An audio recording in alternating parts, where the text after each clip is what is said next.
Hey, welcome back. Today we're going to do something that I might have made up the name for. It is what I'm calling reverse stuffing.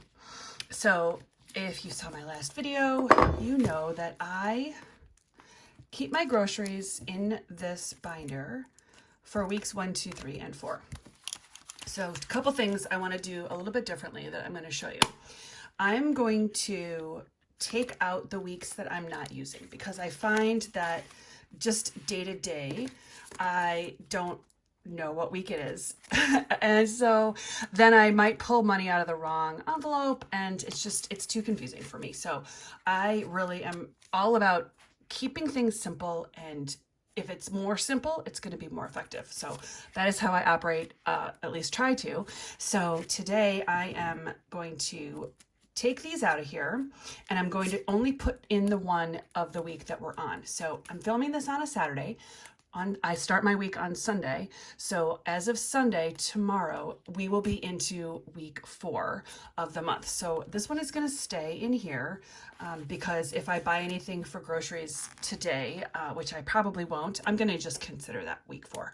However, so this is how this is going to stay. Then these 3 are going to go into my long-term folder or binder. But first, this is the important thing. This is the reverse stuffing. So I did a budget plan for the month of March, and I decided that I was going to take my grocery budget from $50, which was in January, and mostly for December. $50, I'm sorry, did I say a month? No, that's crazy. Wow, that'd be amazing though, wouldn't it? $50 a week to 100. So I was moving it up to 100 a week. But the more I thought about it this past week, since I did that video and my budget, I decided I'm actually going to stick with $50. So back in the day, I used to have a budget of, well, for a while I wasn't budgeting at all. And so my groceries were just like whatever. But then when I started to get really a lot more conscientious about budgeting, particularly for groceries, I was doing 150 a week. And then I had to take it down to 100 a week. And recently I went down to 50 a week. Like I said, so it's been a challenge because I do have a lot of stuff in the freezer, and that's kind of my plan is just, eat as much as we can out of the pantry and the freezer and then supplement with the groceries. So that is what I'm going to keep doing. I'm going to continue that through March, and we're going to see how it goes. If I need to bump it up, I will. But I'm going to reverse stuff these because I put in enough for 100 for each week. So I'm going to take, here's 250s. I'm going to take one out. So this will be for the first week of March. And then here's week 2. And this one also has 250s, so I'm going to take 50 out from here. And then this is week 3. This is empty. This is the week that we are currently in, ending tomorrow. So this is empty. I actually have a few dollars in my wallet because I just got home and was shopping with it, and I just went to a couple different stores. I put the money in my wallet instead of using my binder because, like I said, I had all the things in here and I was just too confused. So I left it in my wallet. So this is week 3. This will get, let's do that. Let's take 50 from here, and we're going to put this into week 3. So this is actually going to be week 3 of March. Okay, which is good. So week 1, 2, 3 of March. And then this is week 4 of February. But also March. So I'm going to take this out. See, this is why it's a little confusing. Maybe I need to have month ahead grocery envelopes. That might work better since I do tend to stuff before the month starts and I'm still going through the prior month. So I'm going to think about that. But in the meantime, this is going to be for the last week of February. And I'm going to leave it in here, which is perfect. This will work great. And then, so my reverse stuffing leaves me with an additional $100. So one of these 50s I'm going to put into my week. It'll be the week 4 of March.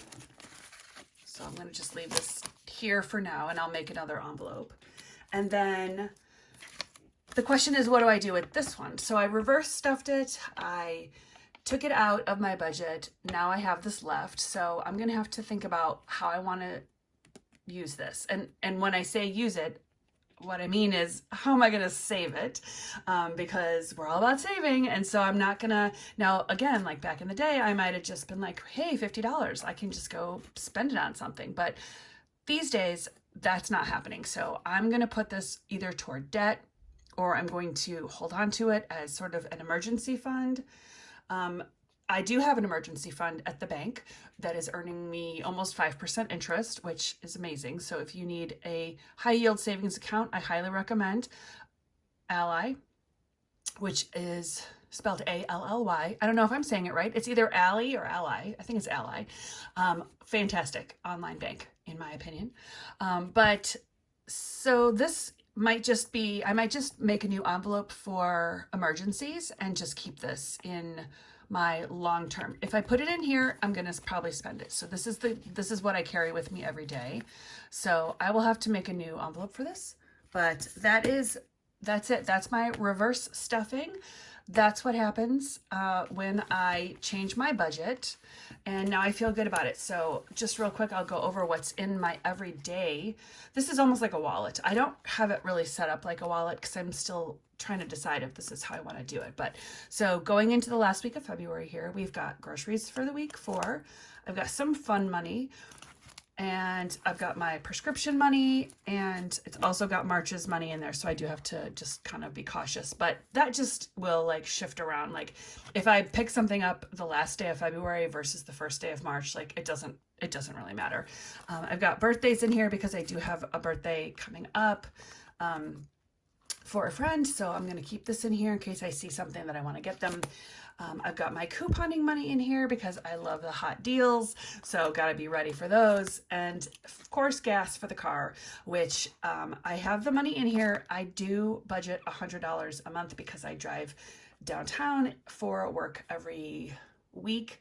However, I try to get my gas at Costco, so which means you got to put it on a credit card. So that will be back to the bank if it turns out that I don't use money at a local gas station. So that's it. Thank you so much for being here.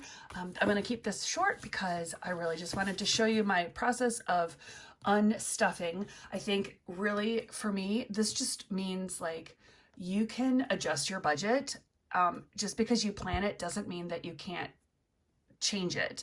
And particularly if you're doing what I did and you're taking money away from a budget or a line item, I think it's a great idea to try it and see how it works. And you may get extra money in the week, or you may have an additional expense and you have to do your reverse stuffing. So I hope this was helpful, and I'll see you next time.